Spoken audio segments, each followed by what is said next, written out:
রেলগাড়ি এখন দেখবে কি করে? সেই দুপুরের সময় রেলগাড়ি আসবে, এখনো 2 ঘন্টা দেরি। দেখো ওরকম করলে না তোমাকে এই জন্য কোথাও আমি আনতে চাই না। সেই দুপুর পর্যন্ত এখানে বসে থাকলে চলে অপু?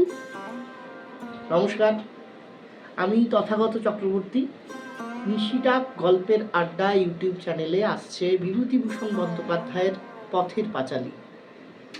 এই কাজটিতে আমি হরিহর চরিত্রে অভিনয় করছি। আমরা সবাই খুব অন্তর থেকে চেষ্টা করছি কাজটাকে যতটা সম্ভব ভালো করা যায়। এবার এটা পুরোটাই নির্ভর করছে আপনাদের উপর। আপনারা অবশ্যই আমাদের নিশিরাত ইউটিউব চ্যানেলের পথের পাঁচালী শুনবেন, শুনে আপনাদের মতামত জানাবেন কমেন্ট বক্সে। আপনারা লাইক করবেন আর অবশ্যই নিশিরাত গল্পের আড্ডা ইউটিউব চ্যানেলটি সাবস্ক্রাইব করবেন। ভালো থাকবেন সকলে। অনেক অনেক ভালোবাসা, শুভেচ্ছা।